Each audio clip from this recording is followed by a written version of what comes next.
কক্সবাজারের রামুতে মিলল প্রায় ৪ ফুট লম্বা একটি অবিস্ফোরিত বোমা। বিশাল আকৃতির এই বোমাকে নিছক লোহা ভেবে ভাঙাড়ি ব্যবসায়ীর কাছে বিক্রির চেষ্টা করেও ব্যর্থ হয়েছেন স্থানীয়রা। এই ব্রিটিশ বোমাটা পাহাড়ের একটা গোনায় ছিল, ওইখান থেকে আমরা ৪-৫ জন লোকে এখানে নিয়ে এসেছি। এটা তো একদম মাটির ভিতরে ছিল, মাটির থেকে তুলে আনছি যে আমরা মাটি করে একটা হালকা হালকা মুখটা দেখা যাইতো। ব্রিটিশের জাপান যুদ্ধের সময় বোম ফেলাইল হইতে যার ৯ ফুটের দূরত আছে, এ পর্যন্ত আছে। ডর হনিকায় ন ধরে এবং হনিকায় ন মেডির ভিতর তুলতে বলে হতো আর এবার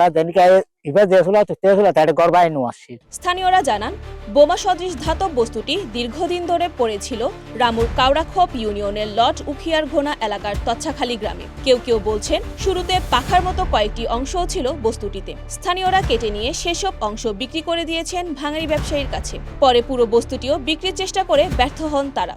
আর স্থানীয় মানুষের সাথে কথা বলেছি, সেটা হচ্ছে কি অনেক বছর আগে থেকে এখানে ছিল, তারা এটাকে সরিয়ে এই জায়গা নিয়ে এসেছে। এই জায়গায় কখন নিয়ে এসেছে তারা নির্দিষ্ট বলতে পারে না। খবর পেয়ে শুক্রবার ঘটনাস্থল পরিদর্শন করেছেন রামু থানা পুলিশ ও সেনাবাহিনীর একটি অ্যামুনিশন বিশেষজ্ঞ টিম। স্থানীয়দের কাছে দীর্ঘদিন ধরে লৌহদণ্ড হিসেবে পরিচিত বস্তুটি অবিস্ফোরিত বোমা বলে শনাক্ত করে হেফাজতে নিয়েছেন তারা। পরিদর্শন করে স্থানীয় লোকজনের সাথে কথা বলে জানা যায় যে দীর্ঘদিন যাবত এই আশেপাশে পড়া ছিল।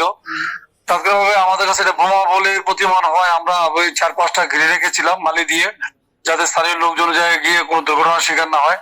এবং আমরা সেনাবাহিনীকে ওই বিষয়টি জানিয়েছি। পরবর্তীতে সেনাবাহিনীও বিকালে ঘটনাস্থল পরিদর্শন করেছে। এই বিষয়ে আমরা পরবর্তী ব্যবস্থা নিচ্ছি। টানা তৃতীয়বার অর্জন করেছে দেশের সেরা সুপার ব্র্যান্ড স্বীকৃতি বসুন্ধরা টিস্যু। আইন শৃঙ্খলা রক্ষাকারী বাহিনী ও গবেষকদের ধারণা, অবিস্ফোরিত বোমাটি দ্বিতীয় বিশ্বযুদ্ধের সময়কার।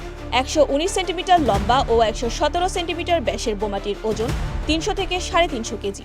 দ্বিতীয় বিশ্বযুদ্ধের সময় আমাদের এই অঞ্চলটা ছিল আরাকান ফ্রন্টের একটা অংশ। হ্যাঁ, জাপানিজরা যখন আরাকান দখল করে নেয়, তখন মিত্রবাহিনী অর্থাৎ বিশেষ করে ব্রিটিশ বাহিনী আমাদের এই এলাকায় অবস্থান করছিল এবং এই এলাকাকে প্রটেক্ট করার জন্য তারা যুদ্ধটা করেছিল আর কি। তো এই আরাকান ফ্রন্টের সেই যুদ্ধ চলাকালীন সময়ে সম্ভবত একটা ওরকম একটা অবিস্ফোরিত একটা বোমা এখানে আজকে পাওয়া গিয়েছে। যদিও এটা আজকে জনসমক্ষে এসছে, কিন্তু সেটা দীর্ঘদিন যাবত ওখানে ছিল। ছোটবেলা থেকে শুনতাম যে এরকম একটা জিনিস ওখানে আছে, কিন্তু এটা দীর্ঘদিন যাবত ওখানে লোকচক্ষুর আড়ালে চলে গিয়েছিল। মাঝখান থেকে সেটা নাকি চুরিও হয়ে গিয়েছিল জিনিসটা। কিন্তু গত পরশুদিন আমি জানতে পারলাম যে এই জিনিসটা আবার দেখা গিয়েছে। আমি দ্বিতীয় বিশ্বযুদ্ধের স্মারক দেখতে যাওয়ার মতো করে অনেকটা আজকে সকালে আমার আরও দুজন বন্ধু সুমন্ত বড়ুয়া এবং সম্পদ বড়ুয়াকে সাথে নিয়ে ওখানে যাই। তো গিয়ে দেখলাম যে হ্যাঁ, এটা একটা বোমা।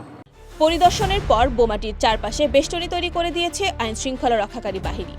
শুধু তাই নয়, বোমাটির কাছে না ঘেঁষতে স্থানীয়দের সতর্কও করেছেন তারা। কক্সবাজারের রামু থেকে শওকত ইসলামের পাঠানো তথ্যচিত্রে ডেস্ক রিপোর্ট, কালের কণ্ঠ, চট্টগ্রাম।